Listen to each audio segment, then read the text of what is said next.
like what I want to do with it. And so Jim, who is the singer in the band, in the There Is No Us band, he sent me a couple demos from his other band called The Attitude, and there's a couple parts in there that were really heavy with him screaming, and I was like, dude, your scream is sounding amazing these days. Let's maybe try to do like a couple like heavy, heavier metal, kind of industrial. I wanted to still have electronics and stuff like that, because I love all that. And so we did a couple songs, and they turned out great. So we are pretty close to finishing up our EP. I just got to mix one more song, and then we'll be trying to release that. So I think you sent me about 5 or 6 songs. So what do you got, like 7, 8 songs on there? Well, the EP will have 6. We have about maybe like 9 or 10, and we just kind of like chose the best 6. But I sent you the 5 that I have done so far. Okay, so those are, But a couple of those, no one's heard yet. We haven't posted them online or anything like that. So. Yeah, well, I just played one of them, I think, so it'll get out there that way. But you guys had your debut show this past Monday or Tuesday, I believe. How did that go? It was great. It's nerve-wracking because you just don't know how it's going to go. But and also our, the entire band lives in different states. Our bass player lives in Chicago, and she flew to Berlin for work a week before the show. So we actually, the 4 of us, didn't even rehearse all together before the show. She actually met the drummer the day of the show. Oh, wow, that's pretty great. But when you're pretty much a pro and at the top of your game, I guess it's a lot easier than when you're just starting out. So you pretty much kind of can just feel where you're going to go with the music. But and it turned out it was great. We really couldn't ask for a better first show. How was the turnout? Turnout was good. I mean, Let Live was the headliner, and even they didn't know if they could fill that place, and they did great. And they slayed it. They're one of my favorite bands right now. Cool.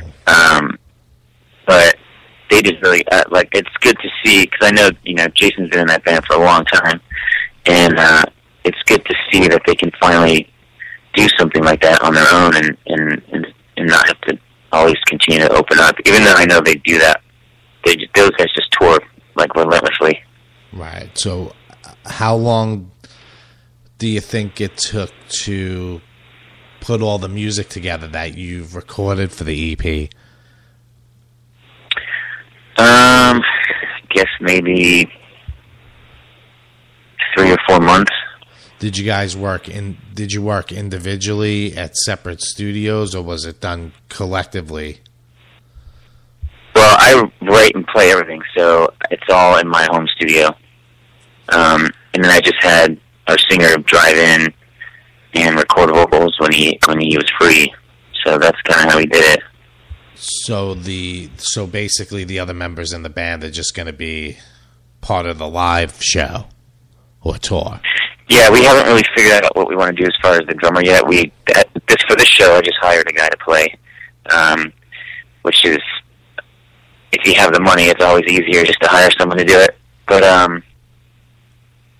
I mean, for right now, I'd like to just keep the dynamic the way it is. Like, let me write all the music and stuff, and when we get together and play shows, then we can kind of all get together and hang out. But it's just a little easier to do it this way, especially since we all don't live in the same state. Right.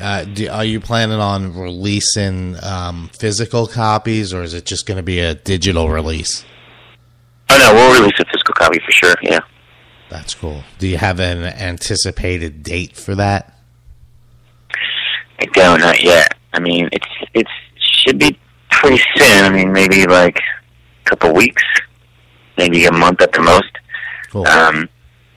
Like I said, I just have one more song to finish mixing up, and then we'll be ready to print the CDs. Do you have everything basically laid out on that, like the artwork and all of that stuff? I don't, but I have like a vague idea of what I want to go for, so it shouldn't take me that long to do because I have like a basic idea of what I'm looking for, and it's not going to be. They're not going to put out like a CD booklet of art and lyrics. It'll just be like a smaller little thing, but for the cover and stuff, I think I have a pretty good idea of what I want to go for. Yeah, I mean, there's a lot of people expect these days to still get the same type of CD, with a big booklet and all that.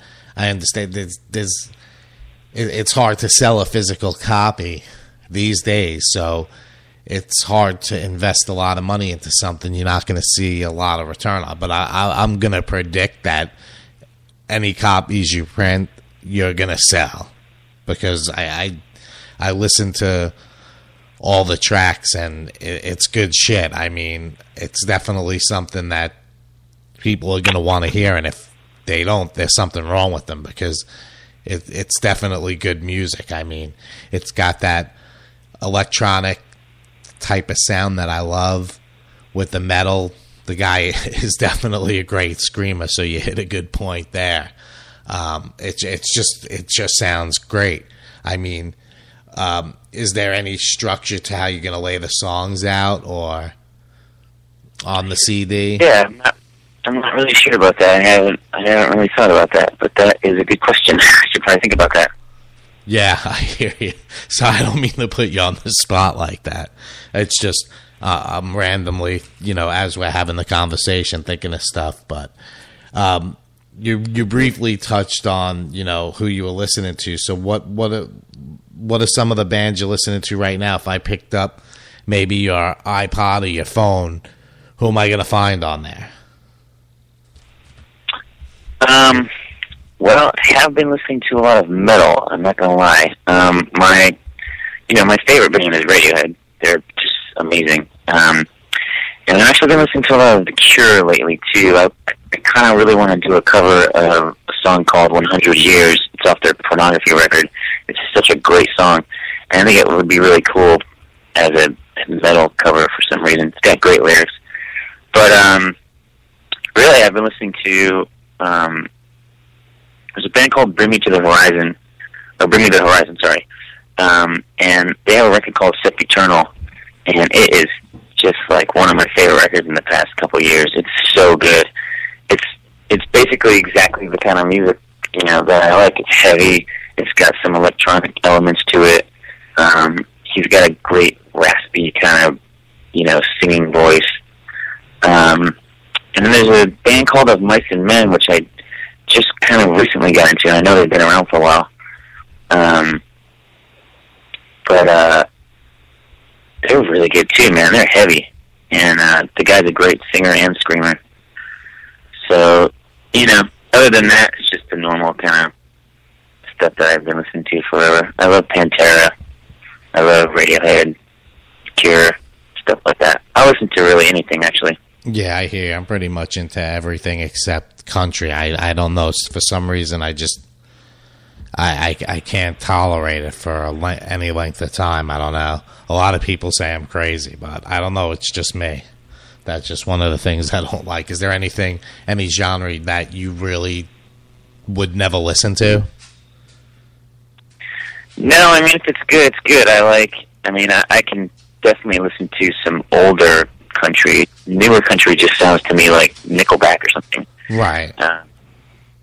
And so I don't know. And I mean, Nickelback does their thing. They have a couple good songs that are, rock radio, friendly, which is, that's how you tour and make money. So those guys do it right. But I just don't know if I could put their CD in and listen to it. It's just, I don't know. Right. It doesn't really do anything for me. I need other elements besides just, a couple chords and a good chorus. I need other things that interest me in the song. Yeah, it's like with Nickelback. I mean, I like to bust people's balls. They obviously can write good songs. They obviously do write good songs. I never met one person to admitted to owning the CD they put out. Yeah, right. But I mean that's their thing. But a lot of what I hear today, it just sounds like it. It's disturbing. Everything is like that same style. I have a friend that loves one of their songs. I'm like, and I bust his balls so bad. It's the greatest thing. So without Nickelback, I can't bust people's balls. So I really can't complain, to tell you the truth. But you said Radiohead was one of your big influences. The Cure. Who was someone that you would love to have the opportunity to work and record with? Oh, God. Well, I'd like to record with David Bendeth, who is a producer, and he produces, a bunch of heavy metal bands. He's done all kinds of stuff. And his stuff just sounds awesome. Other than that, I mean, I've worked with a couple great guys. In one of my bands, Daughters of Mana, we went and did a record with Garth Richardson, who, did the first Chevelle, did the first Rage Against the Machine, did the first Nickelback record. He's done all kinds of stuff, and that was awesome. And then also Sean Bevan, who has done, everything from Pantera, Nine Inch Nails, Guns N' Roses. I got to work with him too, so. Yeah, I mean, he's legendary, that guy. I mean, there's no way around that. I mean, just some of the stuff that guy's worked on alone, it's just amazing. The production value, I mean, everything. It's insane. Yeah. You're pretty close with him, or? Yeah, we've been friendly for a really long time. He kind of, took us under his wing as far as my old band and the three, actual musicians in the band. When we broke up, he kind of helped us all, meet people and get gigs, and he's just been, he's just been awesome to us for forever, and really integral in getting, just being a hired gun musician and being able to make a living doing it. Right. So yeah, we're close. Yeah, I mean, everybody speaks of him the same way, so it's got to be a great thing. You don't hear anything bad about him, and that's rare in the music industry for someone always to get a good word from other musicians. He just seems like the type of guy who's willing to work and help bands sound better and help bands get put together, because everybody, like I said, everybody seems to have a high respect for him. So that's pretty awesome that you got someone like that in your camp to work with, or whenever you need him. Yeah, no, for sure. He's just one of the sweetest dudes you'll ever meet. Which is, probably why he gets a lot of work, because he's so easy to work with. Right, and he's got a good feel for a variety of different music and can bring, good things out in a band when he's working with them, because I never met him, I never even talked to him, but I can just sense that about all the things I've heard about him and all the things I've heard that he's done. You know what I'm saying? So it's... Absolutely, for sure. Even not knowing him, I feel like I know him through the music, but I don't know. Maybe I'm crazy. No, I totally get that. Do you guys have any type of deal in place for There Is No Us, or is this something you're strictly going to be doing independently? Are you going to shop to a label? Do you have a label? Where are we going with There Is No Us? Yeah, I wanted to at least get an EP out under our belt first before we started kind of shopping around for a label, because, most labels, if you give something to them, they go, okay, great, this sounds awesome. What are you guys doing? What's next? That's kind of always their answer to everything. So when you at least have, something on your belt with a release, and that's current and they see that you're doing stuff, then they're more than likely to help